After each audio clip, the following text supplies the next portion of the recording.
बोलो जयकारा बोल मेरे श्री गुरु महाराज की जय। सभी गुरुमुख प्रेमियों से सप्रेम जय सच्चिदानंद। वंदो चरण सरोज गुरु मुद मंगल आगार। जहि सेवत नर होत हैं भव सागर से पार। गुरु जी के सुमिरन मात्र से नाशत विघ्न अनंत। तासे सर्वारंभ में ध्यावत हैं सब संत। इंसान का जो जीवन है एक अनमोल उपहार है, प्रभु की ओर से मिला हुआ। बहुत ही अमूल्य ये जीवन प्रभु ने दे करके इस दुनिया में इंसान को भेजा है। और इंसान इस अनमोल जीवन का, इस अनमोल उपहार का जो प्रभु ने दिया है, इसका क्या हाल कर रहा है, इसमें क्या लाभ कमा रहा है। महापुरुष तो इस जीव की दशा पर गहरी चिंता करते हैं कि ये बार बार नहीं मिलता। ठीक प्रकार से अगर इस जीवन का सदुपयोग किया जाए, कई प्रकार के दृष्टांतों के माध्यम से समझाते भी हैं, मार्गदर्शन करते हैं कि किसी प्रकार से जीव, ये प्राणी समझ सके कि मैं किस लिए ये मनुष्य तन में आया हूँ, मनुष्य जन्म क्यों मिला है। कोई किसी प्रकार के लोभ में लगा हुआ है, कोई किसी प्रकार अपने आप को ऐसा गलतान किए हुए है, मोह में, माया में, काम में, क्रोध में, अहंकार में गलतान होकर इस अनमोल जीवन को बेकार कर रहा है, नष्ट कर रहा है। बिना लाभ कमाए ही इसको यूं ही विनाश की ओर ले जा रहा है। बेशक मनुष्य जीवन एक निश्चित समय के लिए मिला हुआ है, जिसका इंसान को पता नहीं कि वो निश्चित समय कौन सा है, किस वक़्त ये शरीर वापस ले लिया जाएगा। लेकिन जब तक हाथ में ये अवसर आया हुआ है मनुष्य जीवन का, तब तक लाभ उठाने के लिए ये जीवन है। एक दृष्टांत है कि एक बार राजा भोज के दरबार में ऐसा सवाल पैदा हुआ, ऐसा सवाल किया गया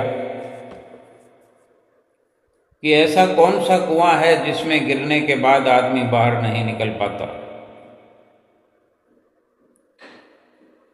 वहां दरबार में नहीं कोई उत्तर दे सका।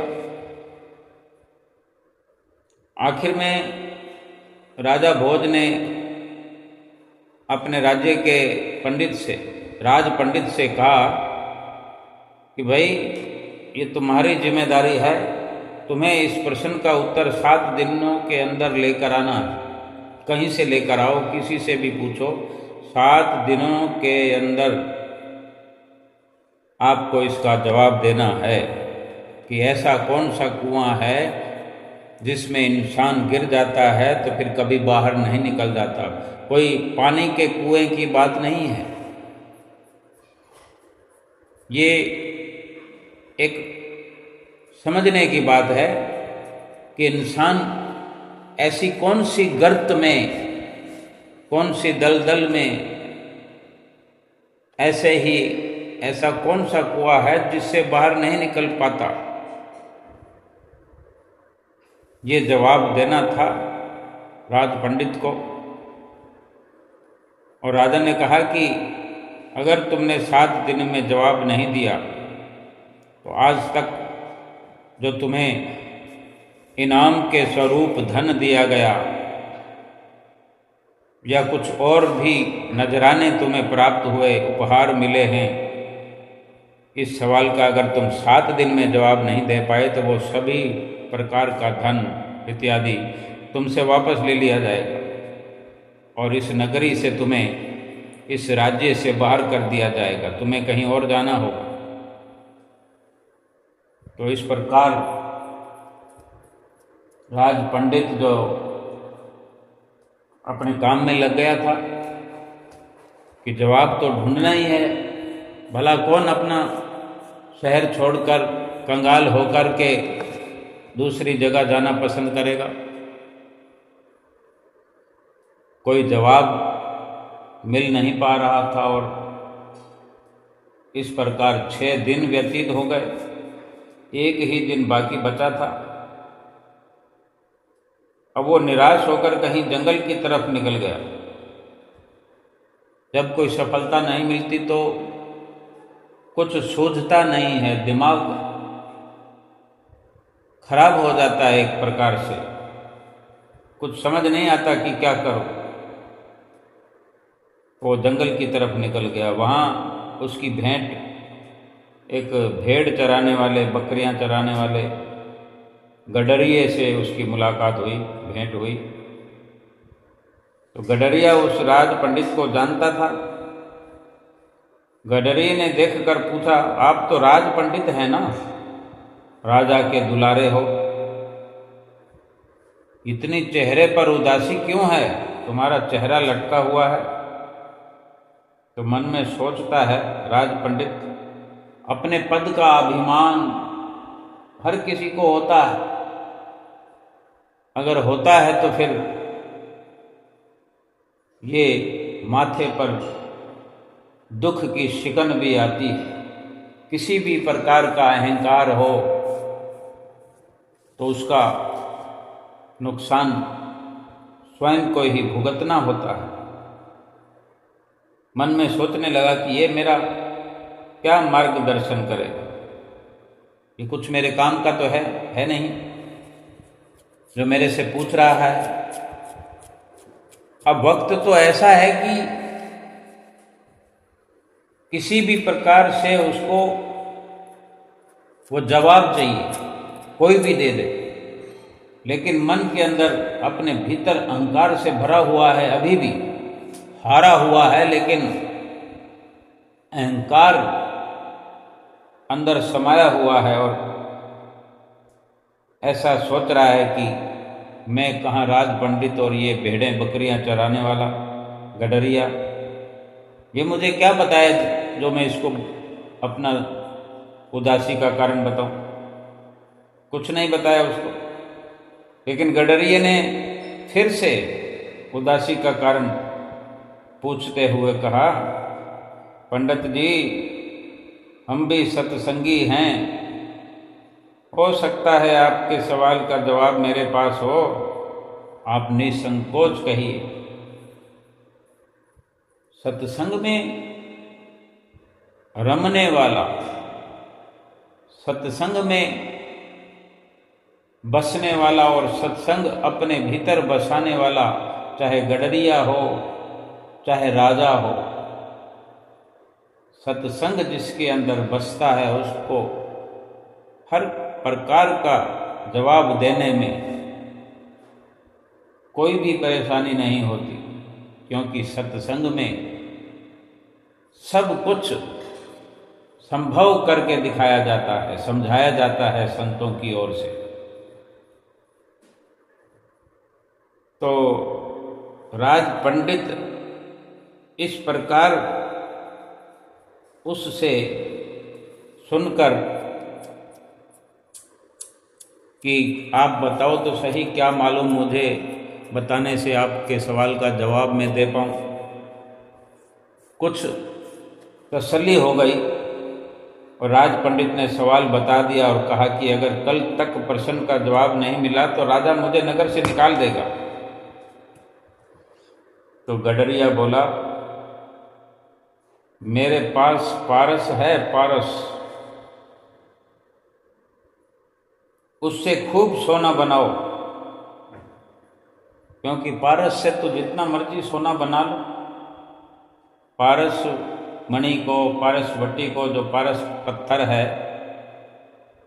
जिस भी सोने के टुकड़े के साथ उसे छुआ दो वो सोना बन जाएगा।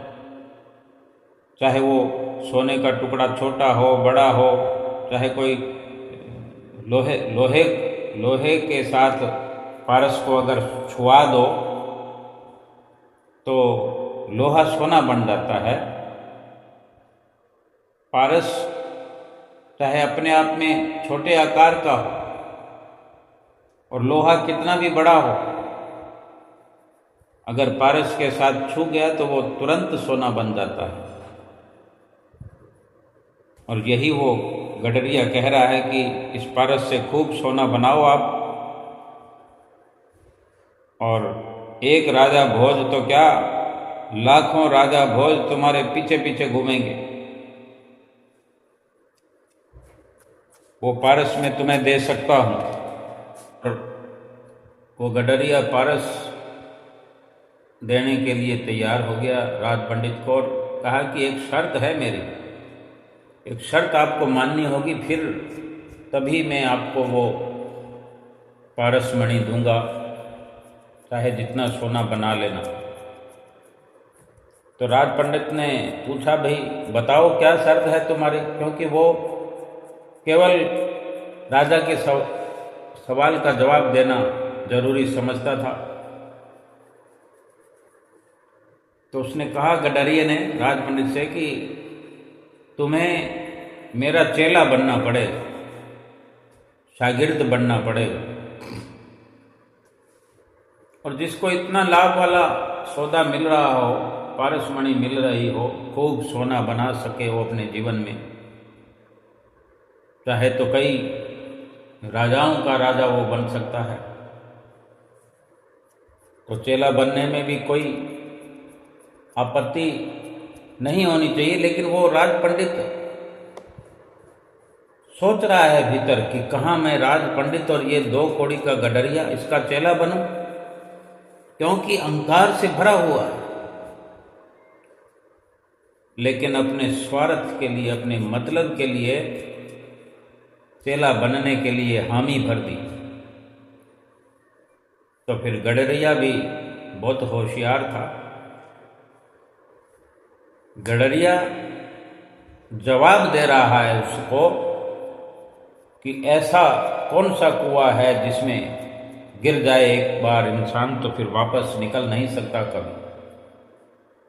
और बड़े अच्छे से जवाब दे रहा है, देना चाहता है, हम भी समझते हुए चले। तब फिर गडरिया बोलता है कि पहले भेड़ का दूध पीना पड़ेगा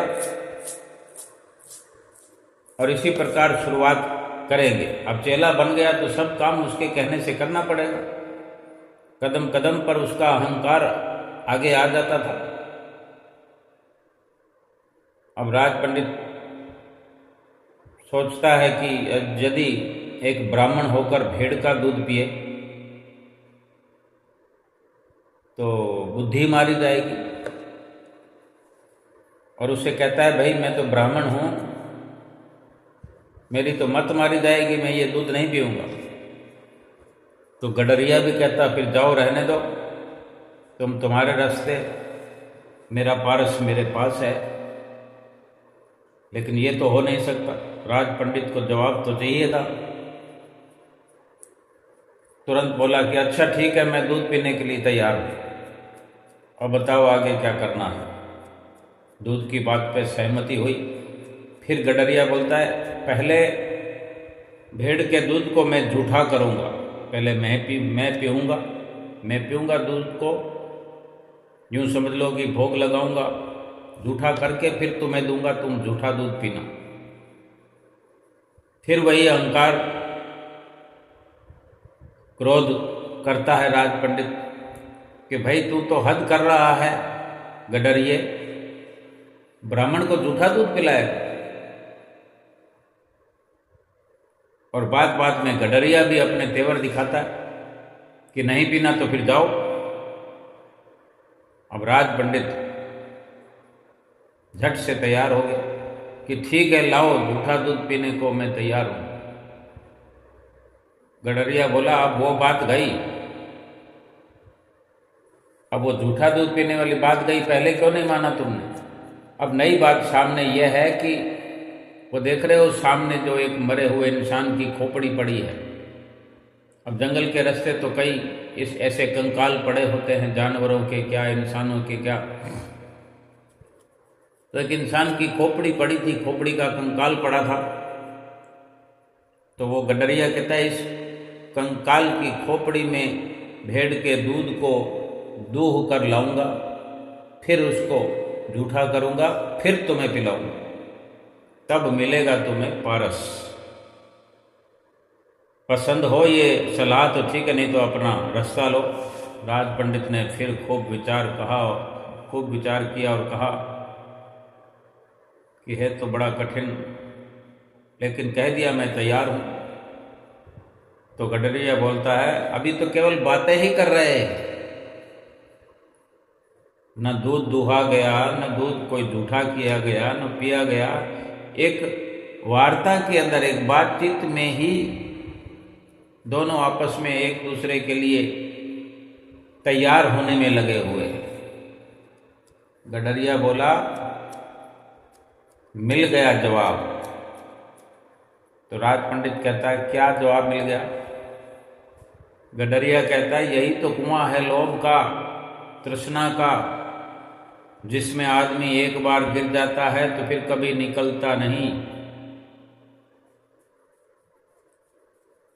राज पंडित ठीक से नहीं समझा तो फिर उसे ठीक से समझाया गडरिये ने, सत्संगी था, कि जैसे कि तुम पारस को पाने के लिए इस लोभ रूपी कुएं में गिरते चले गए, ऐसे ही दुनिया का हर इंसान लोभ में फंसा हुआ है, या फिर कोई मोह में फंसा हुआ है, या कोई अहंकार के वशीभूत होकर के हर बात में अपने अहम को सामने रख करके एक पर एक बाजी हारता हुआ जीवन को विनाशकारी बना रहा है। कोई काम में, कोई लोभ में, कोई मोह में, कोई अहंकार में। हम ठीक से विचार करें, आज अगर दुनिया में दुख है, आज दुनिया में परेशानी है, या जितनी भी परेशानी है, जितना भी दुख है, इसी बात का है। सबसे बड़ा आज लोभ का ही कुआं इस दुनिया में अपनी जगह, अपनी पहचान बनाए हुए, लोभ के वशीभूत होकर देखो लोग मारे मारे फिर रहे, भटक रहे। यहाँ तो एक दृष्टांत है, उदाहरण देकर के महापुरुषों ने समझाया है। और वो गडरिया पारसमणि देकर, ऐसी पारसमणि जिसके संपर्क में आने से या जिसके पास पारसमणि हो, वो इतना धनवान बन सकता है, इतना धनवान बन सकता है कि फिर कोई उसकी बराबरी भी न कर सके। उसको बस केवल सोने का इंतजाम करना है, सोने का नहीं, लोहे का इंतजाम करना है। जितना लोहा उसके पास होगा, समझ लो वो लोहा नहीं, सोना हो गया, क्योंकि पारसमणि जो उसके पास है।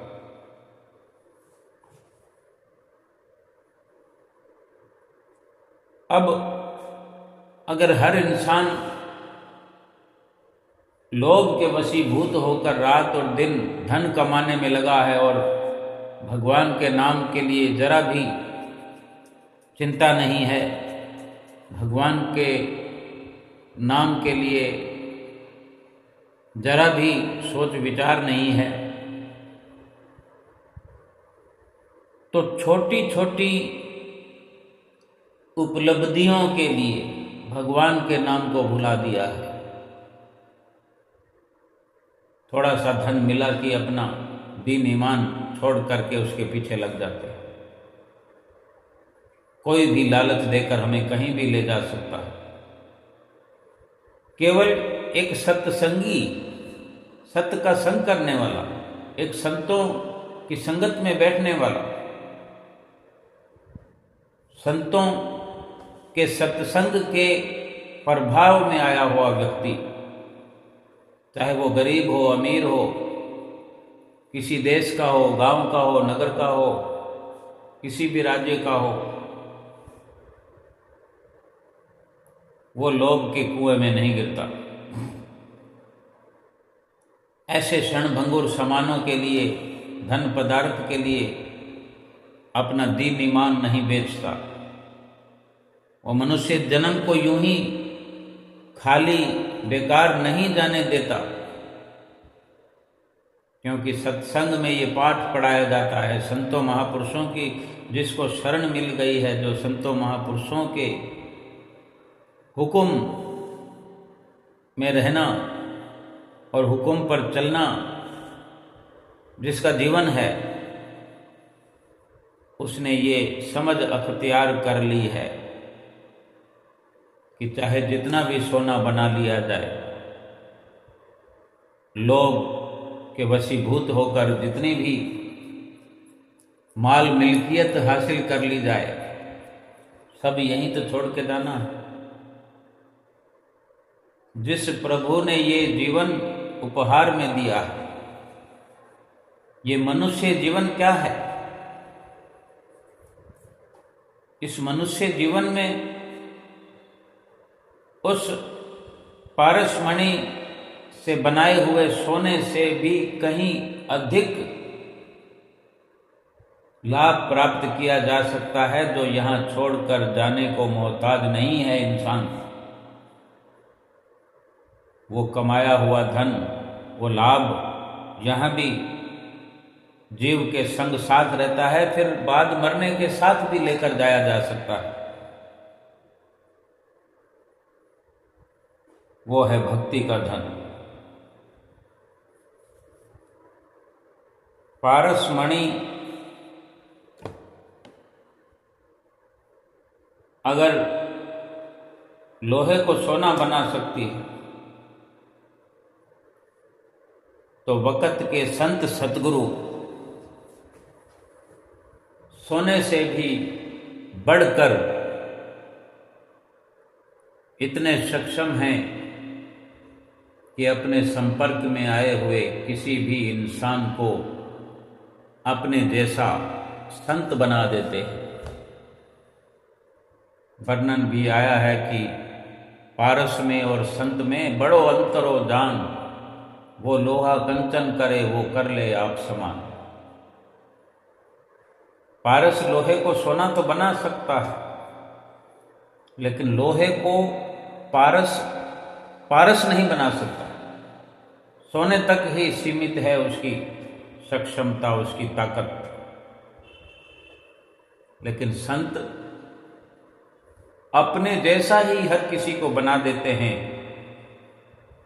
जो उनकी शरण संगति में आ जाए, उनके बताए हुए रास्ते पर चले, उनकी आज्ञा हजूरी में चले, अपने जैसा बना देते हैं कि वो फिर और अपने संपर्क में आने वाले अनेक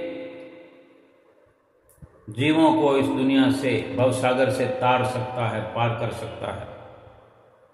एक आम इंसान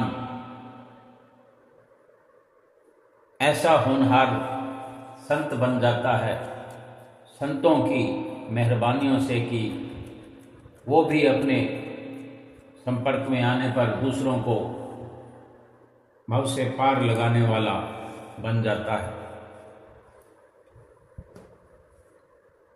और ये भक्ति का धन जो है, इस दुनिया में सुख देने वाला है। और ये भक्ति सतगुरु की रहमत से, सतगुरु के आशीर्वाद से, उनके संपर्क में रहने से, उनकी शरण संगत में रहने से भक्ति प्राप्त होती है। सतगुरु वो परम पुरुष हैं, आम इंसान नहीं है। इंसान का जामा वो हमारे लिए धारण करके अवतरित हुए। एक गुरु का रूप उन्होंने बनाया है, हमें समझाने के लिए, हमें भव से पार लगाने के लिए। उनके पास ये भक्ति रूपी पारसमणि है।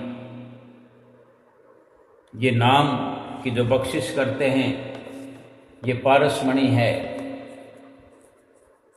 कि इसी नाम के प्रताप से हम एक एक श्वास को जो लोहे के समान व्यतीत होते जा रहे हैं।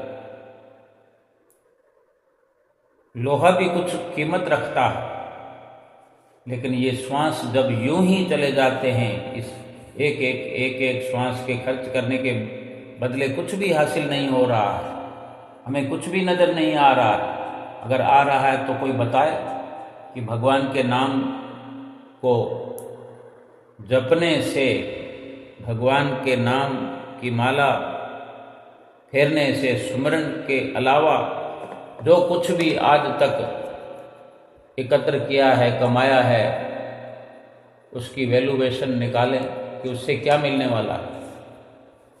करोड़ों का धन पड़ा है बैंकों में, सोना चांदी पड़ा है लॉकरों में, केवल उन्हीं की चिंता में ही तो इंसान लगा हुआ है। रात और दिन पहले कमाने में लगा रहता है, फिर उसको संभालने में लगा रहता है कि कहीं खो ना जाए, कोई चोर लूट ना ले, कोई डाकू डाका ना डाल ले। यही तो जीवन भर इंसान करता रहता है। करते करते करते एक दिन या तो अचानक से बुलावा आ जाता है और चल पड़ता है, या फिर चारपाई पर लेटना पड़ जाए तो पड़े पड़े देखते रहो नोटों को, सोने को, चांदी को, अपने महलों को, माड़ियों को, बड़ी बड़ी गाड़ियों को, नौकरों को, चाकरों को, जो हमें कोई चाय पिलाने आएगा, कोई रोटी खिलाने आएगा, कोई नहलाने आएगा, कोई कंपाउंडर आएगा, कोई नर्स आएगी, कोई दवाई दे रहा है, कोई इंजेक्शन दे रहा है। क्या इसी वक्त के लिए, इसी दिन के लिए धन कमाया था? बड़ी मुश्किलों से क्या इसलिए धन कमाया था? हम स्वयं यकीन नहीं कर सकते। ऐसी घड़ी में हम एक दिन पहुंच जाते हैं कि हमें खुद यकीन नहीं आता कि हम कहां से चले थे। एक वो बचपन के दिन थे जब कोई समझ नहीं थी, कोई समझ नहीं थी। माता पिता ने जो बनाया, हम बनना शुरू हो गए। माता पिता ने जो खिलाया, हमने खा करके माता पिता के आगे खुशी जाहिर किया करते थे। उनके सानिध्य में पल बढ़कर बड़े होते गए, समझदार होते गए, होनहार होते गए। करते करते आगे ऐसे एक रफ्तार से आगे निकल गए, कब किस वक़्त धन के लालच में, लोभ में गलतान हो गए, फंस गए, एक दलदल के अंदर फंस गए।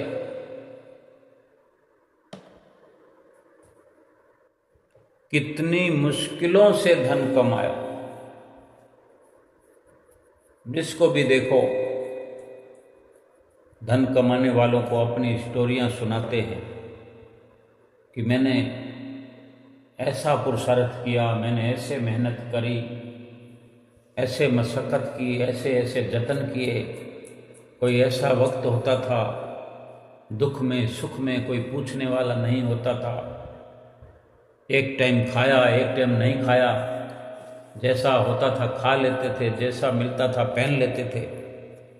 और एक वक्त ऐसा आ जाता है धन कमा करके रेशमी पोशाकें पहनने का अवसर आ जाता है, लेकिन होश नहीं रहती, खाने की फुर्सत नहीं है, पहनने की फुर्सत नहीं है।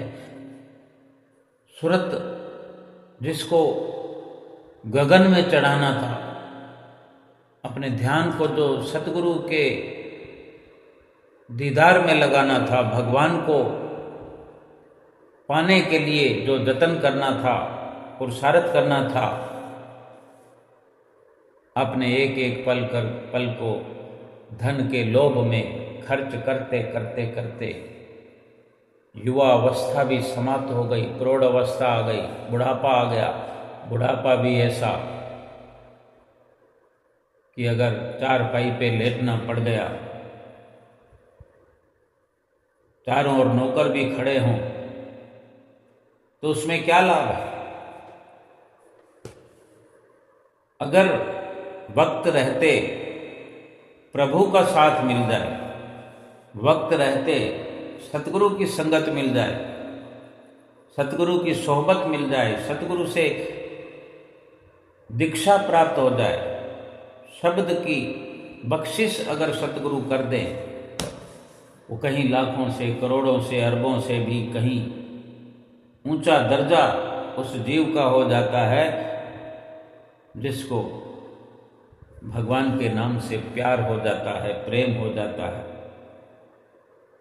जो भक्ति और परमार्थ में लग जाता है, जो अपने जीवात्मा के कल्याण के लिए वक्त खर्च करता है, श्वास खर्च करता है, इस मनुष्य जीवन को लगाता है, वो हर वक्त आनंद में रहता है। कभी हम सत्संग में जाया करते हैं, गुरुमुख प्रेमियों की तो बात ही अलग है। सभी गुरुमुख प्रेमी अनुभव करते होंगे कि जब सत्संग में बैठे होते हैं, चाहे श्री दर्शन हाल में बैठे हों या अपने शहर में, नगर में हों, कुटिया या आश्रम पर बैठे हों, सत्संग हो रहा हो, महात्मा जी सत्संग कर रहे हों, भाईजन सत्संग कर रहे हों, कोई भगत जी सत्संग कर रहे हों, और हमने अगर वहाँ बैठ करके अपनी सुरती को एकाग्र करना शुरू कर दिया है, सत्संग में एकाग्र हो गए हम, तो एक आनंद की अनुभूति जो हमें अंदर होती है, वो थोड़ा सा प्रयास करके देखें, सोच कर देखें कि ये आनंद कितनी कीमत में मिलता है। आनंद के लिए हमने क्या खर्च किया है। बड़े आराम से बैठे होते हैं सत्संग में, जहाँ भी होते हैं हम, चाहे श्री दरबार में हो, आनंदपुर में, श्री प्रयाग धाम में हो, या कुटिया पर हो, आश्रम में हो, या अपने ही घर में हो और हम सत्संग कर रहे हो, सुमरन कर रहे हों, या आरती पूजा कर रहे हों, पोथी पढ़ रहे हों, श्री गुरु महाराज जी के लीलाओं का वर्णन जो ग्रंथों में हुआ है वो पढ़ रहे हों या सुन रहे हो, जब सब ओर से सुरती को हम समेट करके उन्हीं में सत्संग की वार्ता में, सत्संग के शब्दों में लगा देते, जो आनंद उस वक़्त अनुभव हम करते हैं, क्या उसका जिक्र जबान से कर सकते हैं, उसका लाभ गिना सकते हैं। भीतर ही भीतर मंथन फिर चलता रहता कि आनंद ही आनंद आ गया। ये आनंद तो सत्संग में ही आता है, चाहे सत्संग में बैठो या सत्य का संग करो, फिर चलते फिरते, उठते बैठते, सोते खाते पीते आनंद ही आनंद है। क्योंकि सतगुरु का मिला हुआ जो नाम है सतगुरु से, उसका सुमरन करते हुए दुनिया के कार्य व्यवहार भी करें, भक्ति और परमार्थ का कार्य भी करें, सुमरन करते हुए अपने लिए, अपनी जीवात्मा के लिए कल्याणकारी हर श्वास हो जाएगा हमारा, हर श्वास में हमारी जीवात्मा का कल्याण होता रहेगा। चाहे किसी भी अवस्था में रहें, संसारिक लोभ के कुएं में गिरने से बच जाएंगे। मोह के कुएं में गिरने से बच जाएंगे, काम के कुएं से बाहर निकल जाएंगे, क्रोध के कुएं से, अहंकार से खाली हो जाएंगे। ये सतगुरु की शरण संगति में ही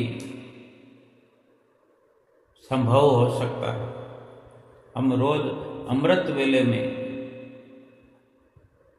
उच्चारण करते हैं, परम पुरुष पूरन गुरु मेरे, जिनके सिमरत सुख घनेरे, श्वास श्वास में नाम धियाइए।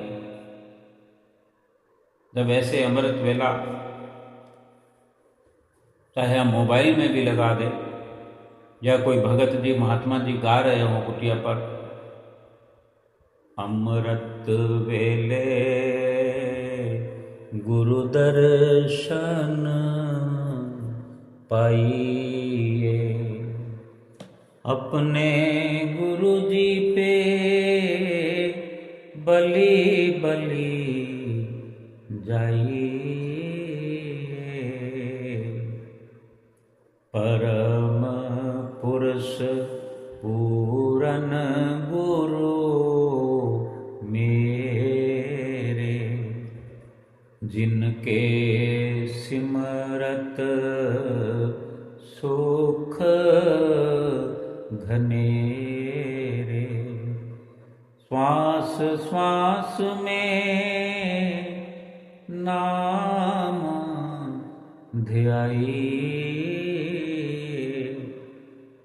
अमृत वेले गुरु दर्शन पाइए। ये स्वर्णिम लाभ है इस जीवन का, इस मनुष्य जीवन का, कि सुबह सवेरे सबसे पहला काम यही हमारा हो कि अपने सतगुरु का दीदार करें। कोई तमन्ना ही ना हो, उठने के साथ पहला कार्य ये हो, बल्कि एक उठना तो आंख खुलने से होता है कि आंख खुल गई, चारपाई से बेड से नीचे हम उतर करके मानते हैं कि हम उठ गए।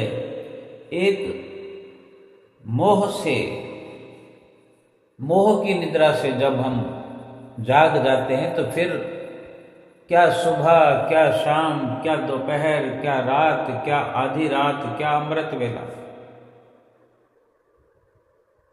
श्वास श्वास में नाम ध्याना तो यही है कि हर वक्त सुखों का एहसास होता है, आनंद ही आनंद प्राप्त होता है। अब जिनके पास करोड़ों हैं या जो सत्संग में बैठे होते हैं, सत्संग से पहले या सत्संग के बाद जो भी कार्य करते हैं, क्या उन कामों में आनंद मिलता है? कोई 1 लाख रुपया रोज का कमा लाता है, कोई 50,000 कमाता है, कोई 500 रुपये कमाने वाला भी है रोज के, कोई 5 लाख कमाने वाला है, कोई 5 करोड़ कमाने वाला है।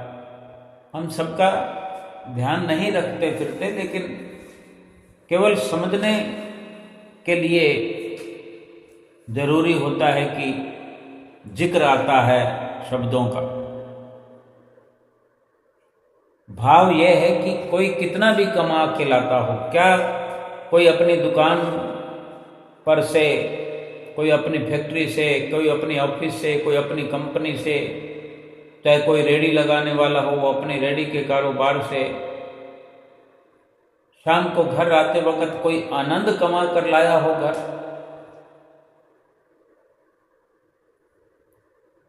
कोई कम कमाता हो, कोई ज़्यादा कमाता हो, ये सब सुना है, लेकिन कोई ये नहीं कहता कि मैं आनंद कमा के लाया हूँ। आनंद तो केवल आनंद के दाता सतगुरु को या तो सुमरते हुए, उनके सुमरन से, उनके ध्यान से, उनकी संगत में बैठने से ही आनंद प्राप्त किया जा सकता है। अगर कोई अपना कार्य व्यवहार करते हुए, अपने ऑफिस का कार्य करते हुए, अपनी कंपनी में काम करते हुए, चाहे रेडी लगाते हुए अगर सतगुरु को सिमर रहा है तो वो दोनों काम करके आता है, धन भी कमा के आता है और आनंद भी कमा के आता है। सबसे खुशी वाली तो बात यही है कि जब गुरुमुख प्रेमी सत्संग में होते हैं तो आनंद कमाते ही कमाते हैं। सुख सच्चा उनको क्या भीतर क्या बाहर मिलता ही मिलता है, लेकिन वो उठते बैठते चलते फिरते दुनिया के कार्य व्यवहार करते हुए भी सतगुरु का मिला हुआ नाम सुमरण करते रहते हैं। खुली आंखों से संसार को देखते हैं, लेकिन इन्हीं आंखों के पीछे जो एक और दिव्य दृष्टि है, जो भीतर अपने दिव्यता है, उसके माध्यम से सतगुरु का ध्यान करते रहते हैं। सूक्ष्म तौर पर सतगुरु के ध्यान में लीन रहते हैं। कोई सौदा ले रहा है, कोई सौदा दे रहा है, लेकिन अपने तसव्वुर को अपने इष्ट देव सतगुरु के साथ में जोड़े हुए हैं, अपने ध्यान को उनके साथ लगाए हुए हैं। जो सतगुरु के शिष्य होते हैं वही गनीमत ये लाभ प्राप्त करते हैं, कर रहे हैं। बाकी तो आनंद कहाँ है, सुख कहाँ है? नाम को भी सुख नहीं है, नाम मात्र का भी सुख नहीं है। दुनिया के अंदर यत्न तो बहुत होते हैं। कोई अपने शरीर को पाल रहा है, पोष रहा है, पौष्टिक खुराक खा रहा है, सुंदर मखमली कपड़े, रेशमी कपड़े पहन रहा है, मखमली गद्दों पे आराम कर रहा है, बड़ी बड़ी लंबी गाड़ियों में। आजकल हर प्रकार की ये जो बाहरी भौतिक सुविधाएं हैं, भौतिक सुख हैं शरीर के, ये जितना सुख देते हैं उससे कहीं गुना सुकून छीन लेते हैं। आज हम अगर किसी को देखते हैं कोई नई गाड़ी लेकर आया है तो वो हमारा सुकून छिन जाता है कि कब हम भी उसके जैसी गाड़ी लेकर के आए। और भी कुछ किसी को देखते हैं तो यही ख्याल बन आता है कि मैं भी वैसा करूं। ये सब बाहरी प्रपंच हैं जो एक दूसरे की सब होड़ लगा करके इस दुनिया के अंदर एक दूसरे में तवज्जो लगी हुई है, एक दूसरे के साथ ध्यान लगा हुआ है, एक दूसरे से आगे बढ़ने की एक ललक है कि अगर उससे मैं बराबरी कर पाया तो मेरा जीवन धन्य है, अगर बराबरी नहीं कर पाया तो फिर धोखा है, फिर ये मनुष्य जीवन किसी काम का नहीं। लेकिन महापुरुष जतलाते हैं कि किसी की बराबरी, संसार भर की भी अगर बराबरी भी, अव्वल तो किसी की बराबरी कर सकते नहीं। इधर वाले की कर लेंगे तो उधर वाला हमसे बड़ा मुंह खोलकर तरक्की की ओर जाता दिखाई देगा, फिर उसकी बराबरी में लगेंगे, फिर कोई और सामने आ जाए। किस किस की बराबरी करेंगे, किस किस से आगे निकलेंगे, किस किस को हराएंगे? इस संसार से हार जाना बेहतर है। संसार की हार भली।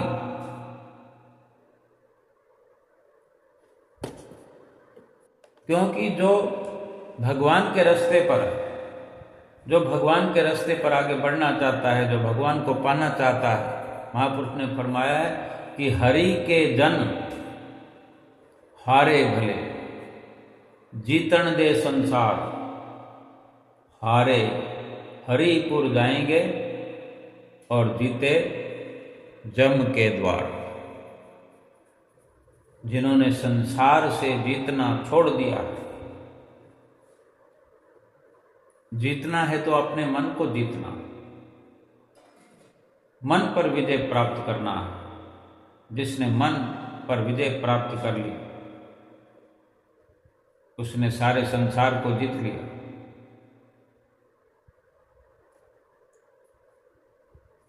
रावण ने यही भूल की थी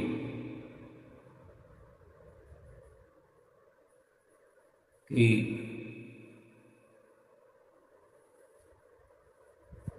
अपने मन को नहीं जीत पाया।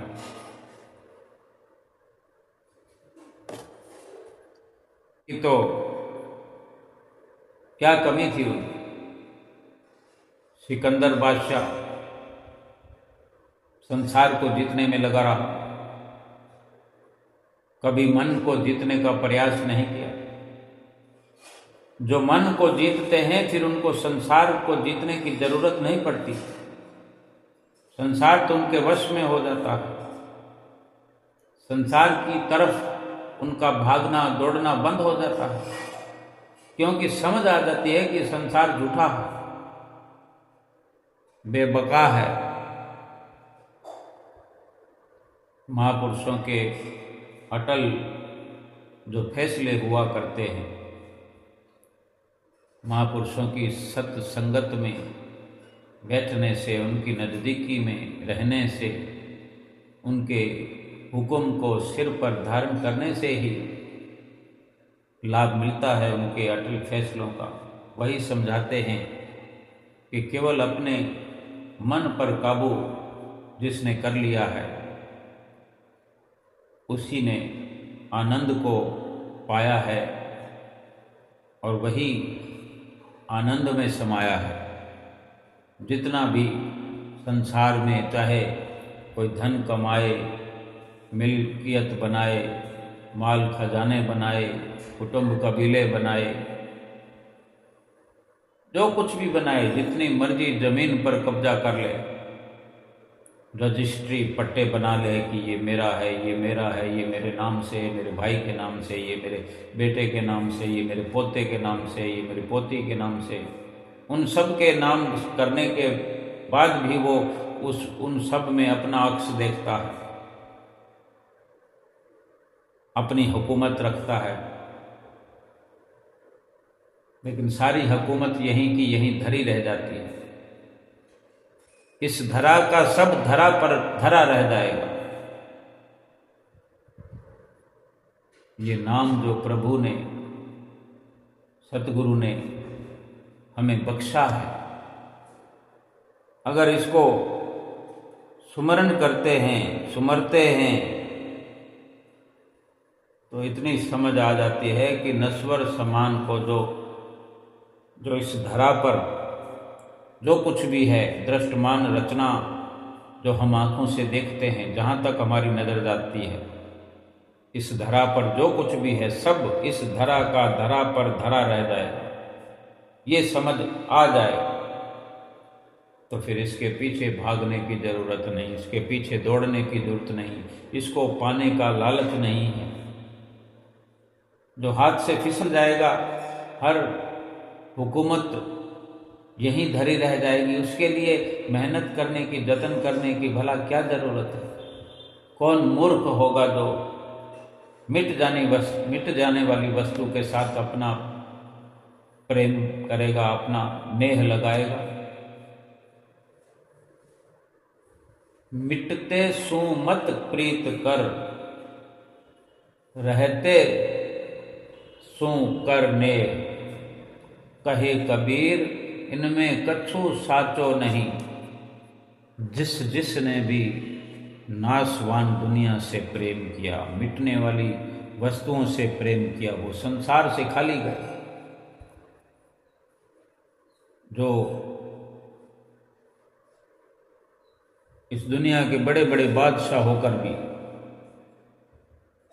अपने हाथ में कुछ भी लेकर नहीं गए, खाली हाथ इस दुनिया से चले गए। महापुरुष उनके दृष्टांत सुना करके, उनके माध्यम से समझाया करते हैं।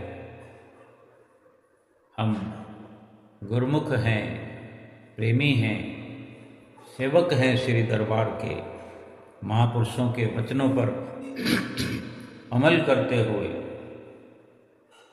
जो 5 नियम हमारे लिए निर्धारित किए उन पर अमल करते हुए, उनकी पालना करते हुए, नित्य प्रति 5 नियमों को निभाते हुए और 2 घंटे भजन सुमरन की सतगुरु की हिदायत हमारे लिए हुआ करती है। रोज़ समझाते हैं हमें 2 घंटे भजन अभ्यास करें, अपनी आत्मा का कल्याण करें और एक एक श्वास से ये स्वर्णिम जो अवसर मिला है, इस अवसर में एक एक श्वास से सच्चे नाम की कमाई करके भजन अभ्यास के द्वारा अपना लोक सुखी करें और परलोक सुहेला करें। बोलो जयकारा बोल मेरे श्री गुरु महाराज की जय।